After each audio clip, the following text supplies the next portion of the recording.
This is Saudi Arabia. This is also Saudi Arabia.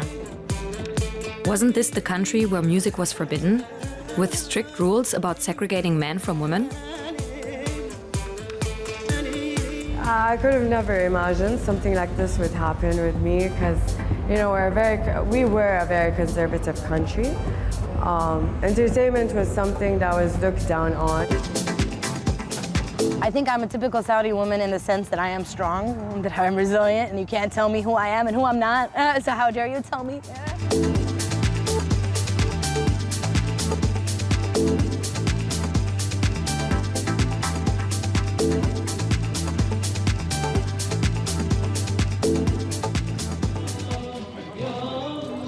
This is Solskin. Solskin is her DJ name, and it means sunshine in Danish.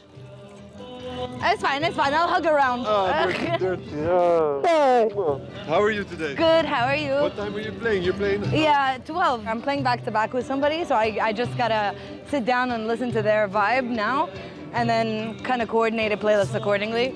We'll definitely be there at 12. Yes, thank you. Bye. Solskin has a day job as a magazine editor. During the week, she works in Riyadh, the capital of Saudi Arabia. So I'm an anxious person. No, I get nervous, so I figure if I can at least get as much done beforehand, then I can relax and enjoy and actually go with the flow. So right now I'm just picking my songs, picking the vibe that I think like Dorar would enjoy.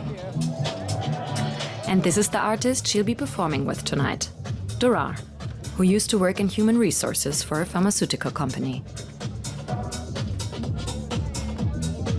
7 months ago, I quit my job. So I was like, I can't do this anymore. I can't be in a 9-to-5 job writing paperwork. Like, what the After that, Dorar left her family in Jeddah and moved to Riyadh, all by herself. This would have been unimaginable just a few years ago. Women weren't allowed to live alone. Now, Dorar works for an audiovisual production company. She also DJs at night. Wow, and you're juggling this and that at the That's same the time. thing, yeah, because it's a new job and I can't take time off, so Damn, girl. it's been crazy, bro. That's dedication. I've been like surviving on pure willpower and like 3 hours of sleep every day, you know. Saudi women performing as DJs. Some people still find it a little unusual, or even shocking. But that doesn't bother Dorar. She wants to motivate others to follow their dreams. I know in the end, it's not about me being a woman, or it's not about me being Saudi. It's about showing that, you know, that attitude. And I just want to be a part of the inspiration to let people know that you can do whatever you want if you feel like it. Saudi Arabia is a kingdom. In 2015, Salman bin Abdulaziz was crowned king, and his son, Mohammed bin Salman, or MBS for short, the prince. A year later, MBS published the Vision 2030 project, an agenda for reforming Saudi Arabia to strengthen its economy, while also prompting a cultural shift. Women must be included in the workforce and given more personal freedoms, so the Middle East can align itself with the international community. But music, DJs and parties all existed before. The underground scene was very intimate. It was in people's houses. Things kind of are literally hidden because it had to be. Because if you had speakers in your trunk, you could be arrested. You know, what are you doing? You're going to a party. That's illegal. There were always people spinning. There was always people dancing. There was always people celebrating. Promoting the growth of the music industry is also part of the Vision 2030 strategy. Suddenly now is just, you know, here is more opportunity, here's funding, here's education, because we are, as a society, we kind of decided, like governmental at least, we decided that art in particular is something to be invested in. And when Saudi Arabia invests, the investment is big. With good reason. It's part of the royal family's strategy to maintain its grip on power. Now the country is attracting artists who once left because there were no opportunities. Kayan is one of them. Originally from Riyadh, she and her family moved to the neighboring country of Bahrain when she was a teenager. When I was younger, when I picked up the violin as an instrument, I always dreamt of being part of an orchestra. And because it did not exist in this part of the world, my learning process was a bit slow because it was hard to find the type of education that I needed. But now, with the presence of the Saudi orchestra and me being the first female violinist in the Saudi orchestra, I had goosebumps the first day I walked into our orchestra practice.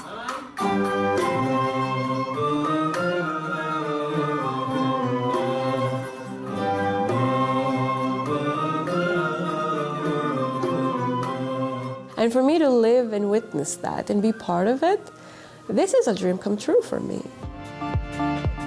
Dorar was still in school when the country began to change.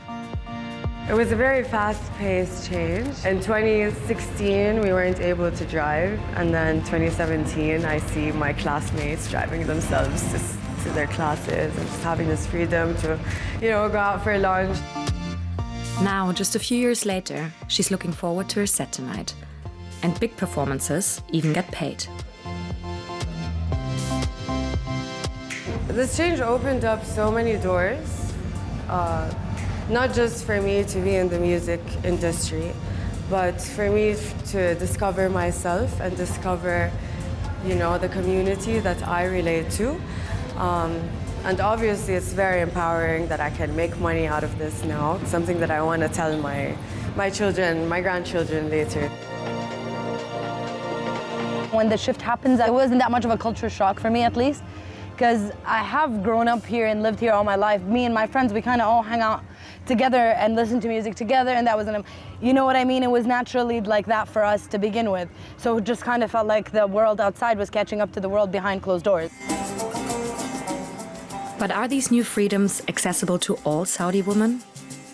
Officially, women are no longer forced to wear the headscarves, face coverings, or the long robe known as the abaya. The female employment rate has doubled, and many rules concerning male guardianship have been eliminated. And yet, the reforms are contradictory. People who vehemently demand women's rights are locked up or silenced. 70% of the population is under the age of 30, and young people are embracing new forms of entertainment.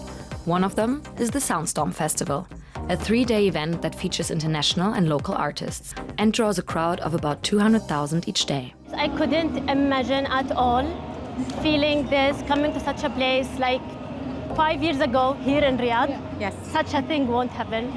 I really like the freedom here. Like, everyone is encouraged to be their self. Like, they can express themselves through fashion, makeup, and nothing will be judged. No. Maybe on the social media you will see lots of, negative comments, negative things, but it's not like that. Not at all. Yeah, not at all. Maybe like some minor issues, which is nothing compared to this huge event.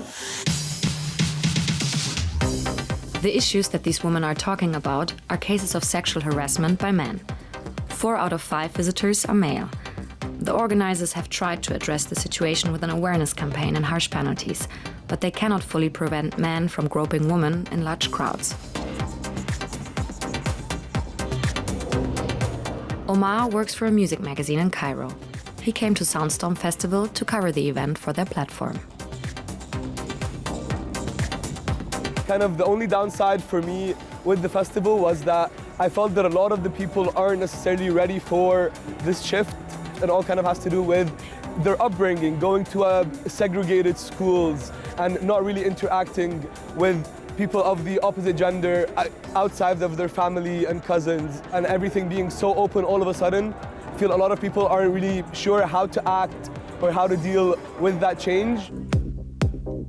This is especially true for older generations, as Solskin can attest to. She lives with her parents in Riyadh. I have tattoos, I'm very outspoken. It puts them in a weird position because they know that I'm a product of them being strong people and being educated people and giving me all these opportunities. But at the same time, they're also afraid because what if she's not accepted? They don't see what I see. They don't see the reality that I see. They see a much different one. Kayan lives alone, but her family is also in Riyadh. She shares her studio apartment with her cats. Well, I always believed that music and art are for everyone equally. As a woman, I never wanted to have more chances or less.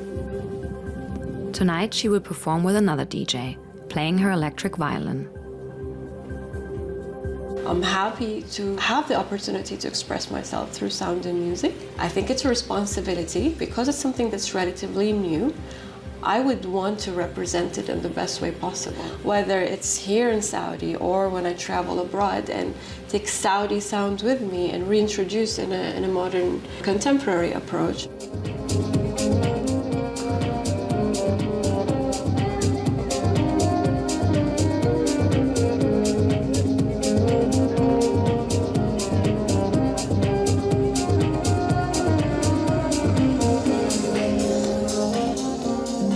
Saudi Arabia is no longer as closed as it used to be. And while the mindset of the general public may not be changing as fast as the growing music industry, the opportunities that have arisen have already changed lives, at least for Solskin and Dorar.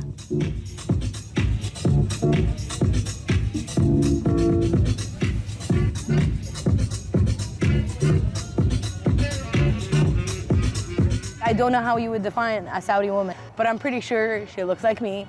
She looks like Dorar and others, but like with the abaya and the niqab, that is also a typical Saudi woman. We are all of that and everything in between. I know that we're resilient, that we can find a way. So in that sense, I think I'd be honored to call myself a Saudi woman. Later, I want to be producing. I want to maybe open up a club somewhere. I just want to keep doing this, you know. I want to keep playing music and seeing people in front of me, having a good time, and, you know, flowing with the music. That's basically my dream.